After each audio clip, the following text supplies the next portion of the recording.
Good afternoon and welcome to another episode of the Book 'em Nook Show. My name is Kyle Colley and this is a special episode of Creators Talk Podcast, a podcast for book conversations with your favorite bookish content creators. This episode is brought to you by Book 'em, the book community's new and best way to host dynamic online book clubs. Download the app and start your book club today at www.bookemapp.com. Make sure to give us a comment, a like, and a subscribe to this video so you can see all our great content. My guest today is the passionate Sarah Pederson. She is a book content creator known for her love of romance and spicy book recs. She will scream at fiction characters, she will cry over fiction characters, but ultimately, she will love fiction characters. She is hilarious, she is enthusiastic, and she is an authentic voice in the book community. Sarah, welcome to the Creator Talk Podcast.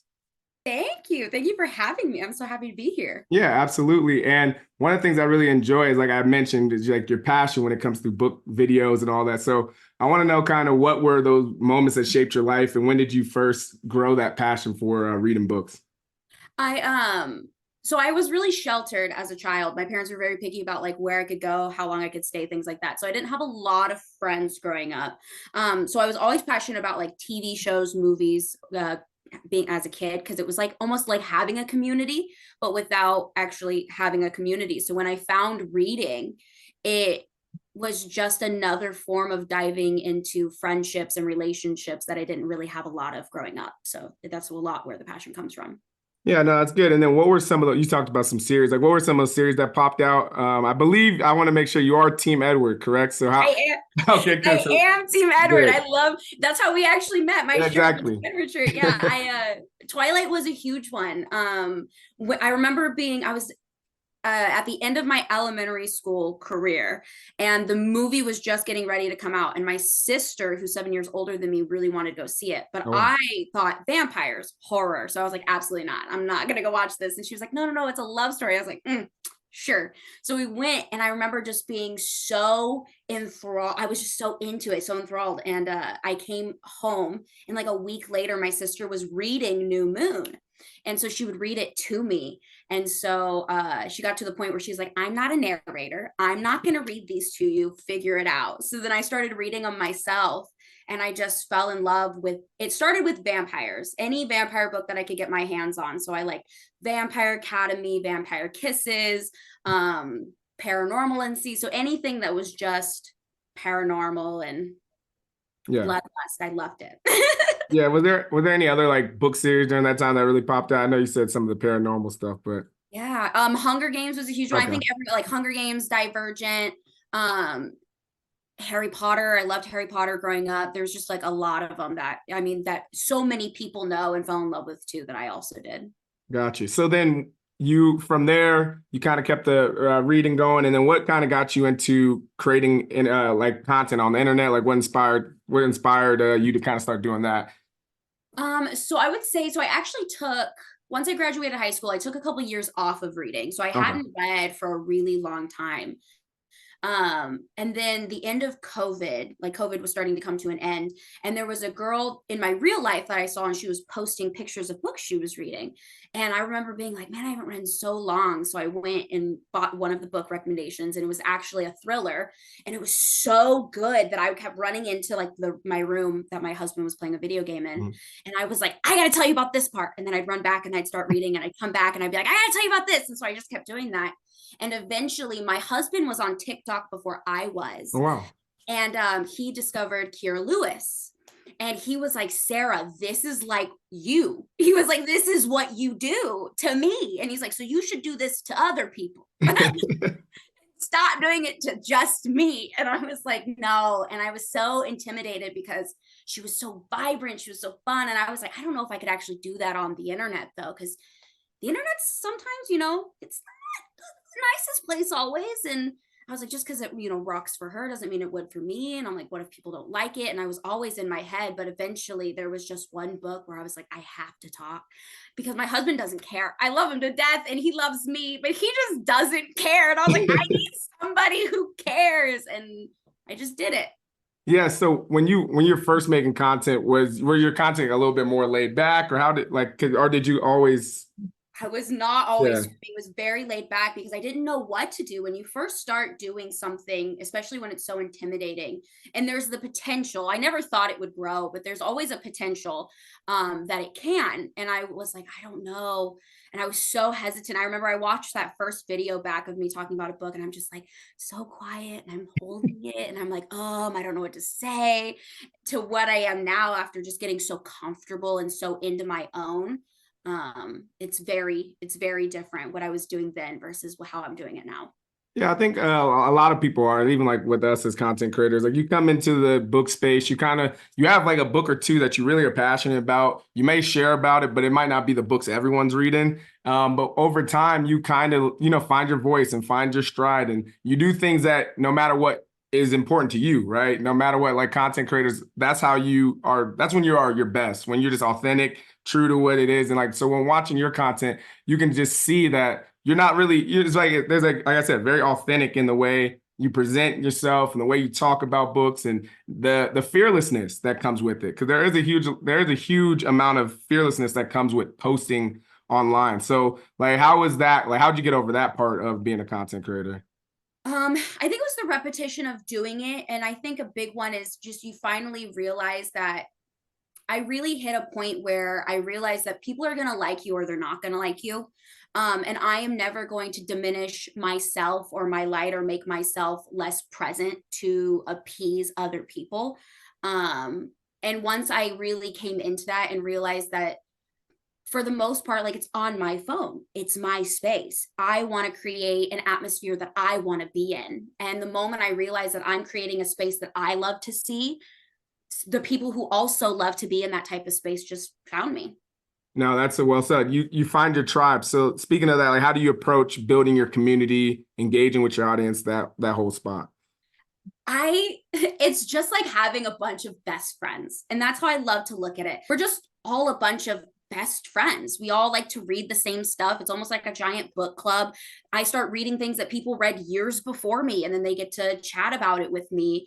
So building a community is just, it's all organic. It was nothing I ever set out to do. It just started happening, and you just start finding your people, and it just grows. And it's just like a giant best friend group. Yeah. Do you feel like you have to make content specifically for your audience, like when they ask for something, or do you kind of just beat your own drum? How do you think about that? It's a little bit of both. I always say, I told myself when I first started doing this, if it ever stopped being fun, I Yeah. wouldn't do it anymore, because I do have a day job. I have other sources of like income. This isn't something I rely on. This is a hobby, and it's a really fun one that's taken me to so many places I didn't think it would. So I always said, if it's not fun, I'm not going to do it anymore. And sometimes when you follow other people's ideals for you, it stops being fun. So Yeah. anytime I feel like I'm really following what I think other people are going to like and watch, I have to sit down with myself and go, no, no, no, why did you do this? You didn't do it for other people. You did it for you. And then I realized it doesn't just have to be books. It doesn't just have to be what's popular. I play Just Dance sometimes, and I put Yeah. it on my page. Like, there's other things that make me that aren't just books, but books is a huge part of it. And so anytime I always question, like, oh, why am I still doing this? I just remember I'm doing it because it's fun for me. And then I route back to what makes it fun. And when I'm having fun, I notice that's when my content starts doing good again, because I'm not following what other people might want to see. People are there because they want to see me. They want to see what I'm doing. They want to see what's making me have a good time. And so that's, I always just remember it's what I am doing. No, that's well said. And then, so is that when you got into some of that Buffy too? Is that, or what kind of sparked you get into doing some more TV? Um, so like I said, before books, I was really always into TVs and movies. Anything that's like fictional and just can take me out of the realm of reality, I absolutely love it. And I love vampires, and I've always loved vampires, but I've never seen Buffy. But the more you get into spicy books, Yeah. my IG would show me pictures of like Buffy and this blonde guy like up, and I knew who Buffy was. I'm not Yeah. like, I know like pop culture. And Buffy was like pressed up against the wall with this like blonde haired, like bad boy looking guy. And I was like, oof. I just literally, it was just like a couple months ago. I remember sitting there going, do I need to watch Buffy? I was like, that's what little spicy. And then I just kind of briefly mentioned it on my Instagram, and I took a poll because I do like to hear what people say. Like, I was going to do it no matter what, but I still want to see where the interest level was. And so many people were shocked that I'd never seen Buffy that I was like, I'm gonna have to do this. All right, let's go. And so I'm still only like 10 episodes in. I'm not super far in because I have to work it into my schedule. But it's been so fun. It's good. Yeah, I don't know if I got like deep into Buffy, but I remember it just would be on in the background from time to time growing up and just being like, whoa, what is this? Because it deals with like all these different like paranormal stuff and all that. And you're as a kid, you're just like, wow, this is an interesting TV show, you know? So I can only imagine now, like, especially with, you know, your range of different things, like when it comes to spice and romance, like that sticking out. So speaking of that, like, have you ever felt nervous to post something and like when you did post it and it got the feedback you were happy about, like how did that feel? Like what piece of content was surprising that worked out for you, I guess? I have two. Okay. One of them has to do with like very much like a work life, and then one of it has to do with just like the full bookstagram. ACOTAR. So Oh, yeah. fun fact about ACOTAR, I had picked ACOTAR up like long before I started doing book talk. And I remember when I first picked it up, I couldn't get into it. I don't know if it was maybe because because it was the one after the thriller. So the first thriller book that got me back into reading, I picked it up right after it because someone in my life was talking about it. And I remember reading it being like, nah, I guess I'm just not a fantasy girly. So I like put it down. And then it was everywhere on Book Talk when I finally joined. And I remember being like, man, everybody loves it. There has to be a reason. I'm always one of those people that when I'm not a hater of popular things, they're popular for a reason. And so I was like, nah, if everybody loves it, there has to be a reason. So I picked it back up. And I remember everyone hating Tamlin. And I just couldn't figure out how everyone was hating Tamlin because he's the first main person of this book. And I remember being like, you know what, I'm just going to post it. Maybe I'll look dumb. Maybe people won't understand it. But it kind of blew up for what I'm used to. And I just remember being like, Tamlin doesn't seem like the bad guy here. I mean, I'm only this far in. And everyone was like, ooh, just wait. Just wait. And it really took off. And I just was surprised. I was like, oh, wow. Okay, this is really big. And then the second one would be work life. I made a delusional goals list for 2024. And there are a lot of stuff that you just, when you put them on your delusional goals, they're delusional for a reason. You just don't think they're going to happen. And I've recently gotten into narration. Like I love listening to audiobooks. I've always been a physical reader, but I've really gotten into audio. And I said that I wanted to be in an audiobook, even if it was small. I got like one line. And I got invited by Lyric Audio and the author Laurelyn Page to be in an audiobook. And so I play a character in an audiobook, and it was really exciting and far above what I could ask for. Congratulations. Is the book out already? Or it is. See? Okay, yep. Perfect. We'll make sure to tag it in at the end of this video. Another thing you're talking about that kind of made me think of it is like when you're talking about Kierra, when you are talking, when you're doing when you're going through ACOTAR and going through it, and people love to see a book or a movie that you've already had an experience with, and they're like, okay, I can't wait to see this happen. So now even with Kierra, when she's going through Harry Potter, people are losing their mind because they know what's happening, they can feel it, and they want to see those first moments as a content creator. So that's really cool too. Yeah. Oh, I love her, and she's just so. I think that's why I love her so much because we're pretty close now, which is so funny because I was such a fan for so long that when I first finally started talking to her, I was like, oh my God. I was like, why is she even talking to me? I was like, me? But she's so amazing and authentic. And I think that's the great thing is that I feel like, especially with the reactions, so many people, and I'm one of them. So many people think that my reactions are a facade. They think it's fake, it's put on.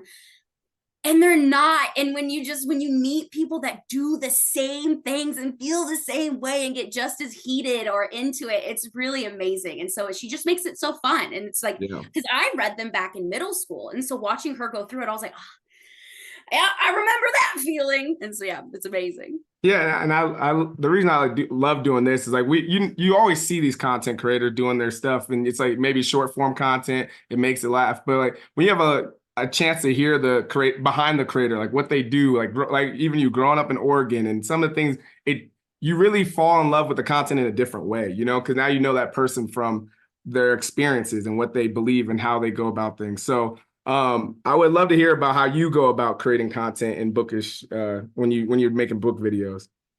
So there's a couple of different things. When I first started, a lot of it was live reactions. So like, and it still is. A lot of what I do is live reactions. So like when I'm reading it, especially if it's like an angsty book and they're really putting me through it, it's what I'm feeling in that moment. I'll just pull up my phone, I'll put it out, and I'll just rage to the camera or swoon to the camera. The when I do long form, like if I do a review, I'll sit down and I'll really think about all the key points that I liked, and I'll kind of write out like a script, something to follow, so it flows naturally. Okay. And then a lot of a lot of the ones where I'm doing like recommendations to music. I love music, and I'm a little bit of a dork, and I will sing in the mirror, like I mean like full blown have concerts by myself in the mirror, shut it, put my headphones in, and sing to myself, and I'll find music through that, and so then I'll be like, that would be really great for these type of book recommendations, and so then I'll put those books to that music. So there's a couple of different ways that I do it, but my most standout one that I would say a lot of people know me for is just randomly screaming at the camera. Yeah, I think it's always cool when people do that too, like curate the music around it. Do you listen to music while, not mostly content creation, but like when you read and all that as well? No, I am one of those weirdos that I have to have it completely silent. Likewise, yeah. Yeah, I need it to be dead quiet. I may have like I need like lights, and so I might have the TV on, but it muted. Mm. But yeah, it has to be dead quiet around me. I mean, if I'm at work and people are talking, I can zone out, but if I have my choice, it's quiet. Yeah. Talk to me a little bit about the romance genre, like how it's impacted you as a content creator and just the overall experience you've had reading content, romance books. Romance as a genre is just amazing. It's helped me a lot. It's helped me gain confidence. Especially being a woman, I feel like especially sex, anything having to do with sex is very Mm. still to this day mostly frowned upon, and nobody really wants to talk about it, and it's hush hushed, and that carries on in your life. Like in my marriage, it carried on. There was a lot of things that I was not comfortable with, especially myself and my own body and my own brain. I wasn't comfortable. And the more I read romance and the more I grow because of this community, and my confidence grows when reading these books, it funnels into everything. I'm better at my job. I'm more personable. I'm not always in my head wondering what everybody's thinking about me, because it only matters what I think about me or what my husband thinks about me. So the romance genre is just, to me, it's a powerhouse. It's Yeah. strength. It's women empowerment, and I adore it. Yeah, it's the biggest genre in the world, and if you go on to, like you said, Bookstagram, Book Talk, all of them, you see a community that genuinely loves books, explaining it, and it's the same way anyway. Any community, when you really love something, you share about it and connect. So, why don't you think people give that genre the respect that it deserves? I think a lot of it still boils down to old school type of thinking, that like Yeah. and the patriarchy of it all. You know, it's a shameful topic, and it's something that happens just in the bedroom, especially if you're a woman. And I don't I don't love it. I don't agree with it, but I love what this community is doing for it and making it more normalized and kind of pushing it into people's faces, because we're not going to break out of the hold that it has, where it is shameful. A lot of people laugh at it. It's not real literature. It's not these things, when they don't understand the stories that go behind it. Like I've read books that are romance that have two romance scenes, but have this beautiful plot. It ranges, it's a spectrum. But a lot of people refuse to see it more than just Fabio on a cover.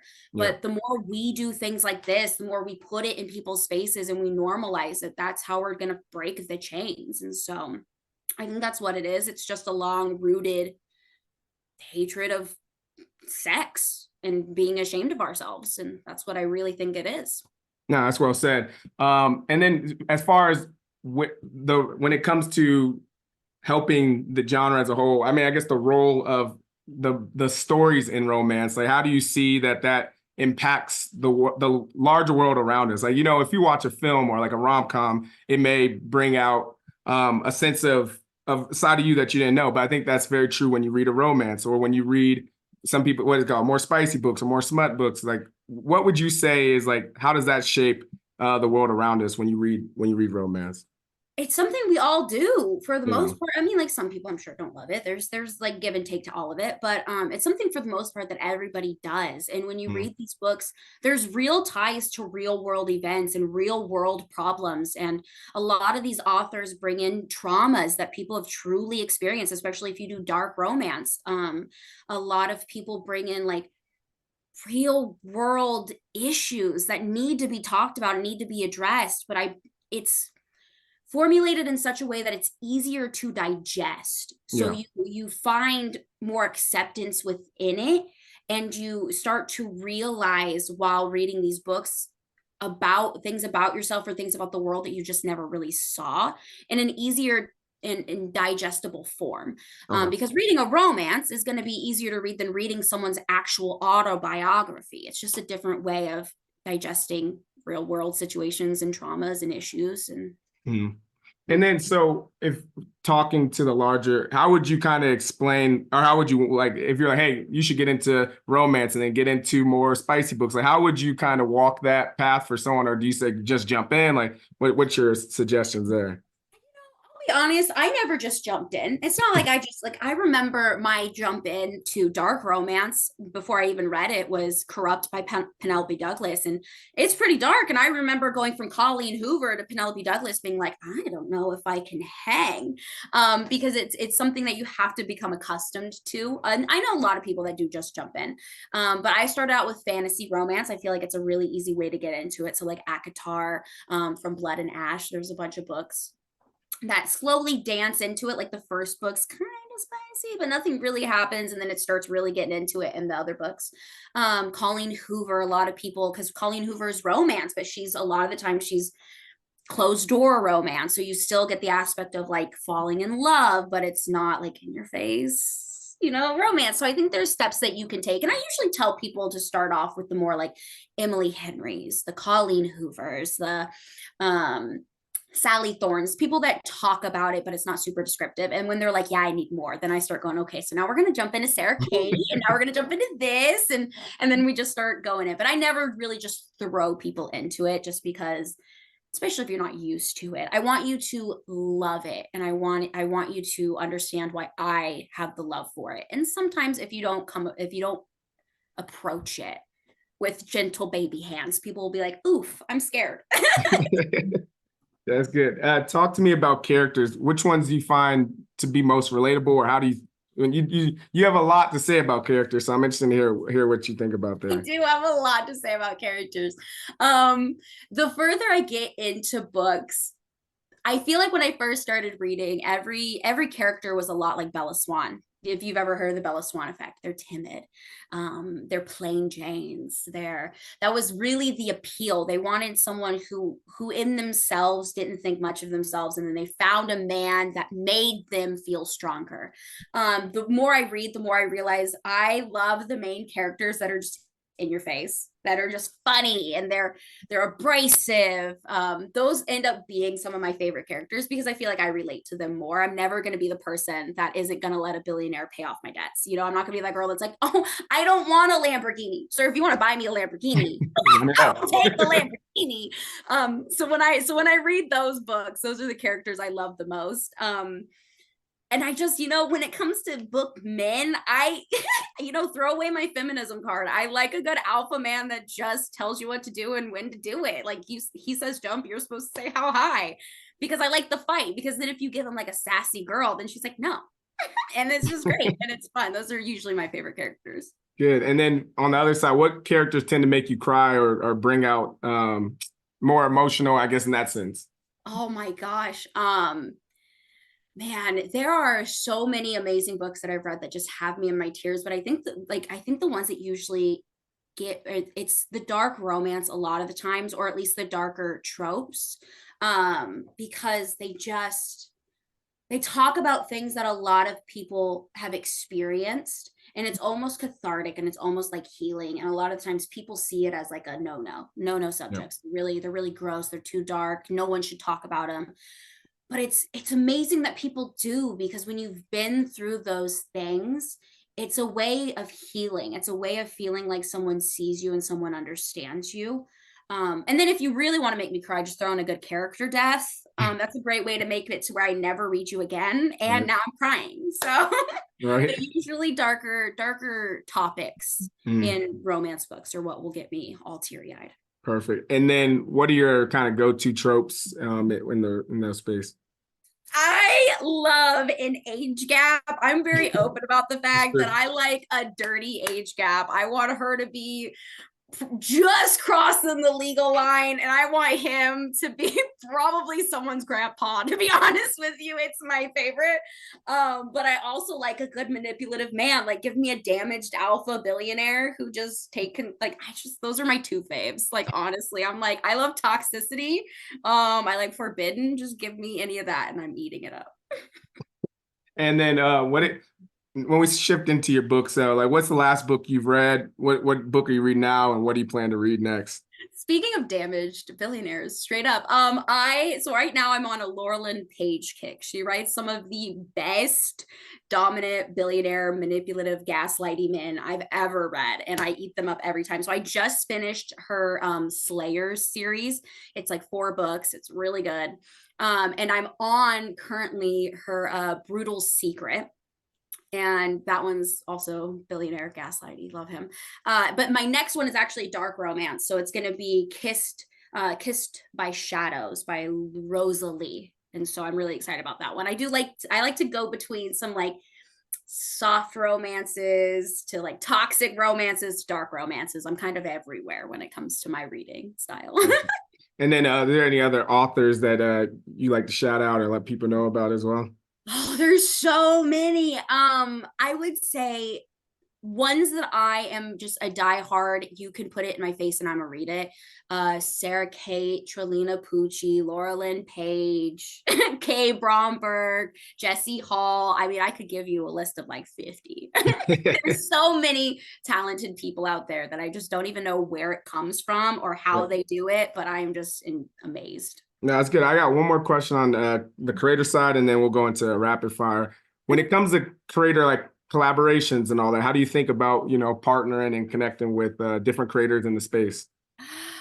I love it. And I especially love it when you just find your people. I have so many amazing friends, and I will say I have a trio. So I have 2 that I am regularly, like, we're in a group chat. We talk every day, every second of every day. Tiffany P. Reads, and then Romance and Rose. When people think of us, they usually think of us together. We're pretty, but it's amazing. There's so many people, and with the good comes the bad. Like, I'm not saying that there aren't people out there that aren't just Yeah, no doubt.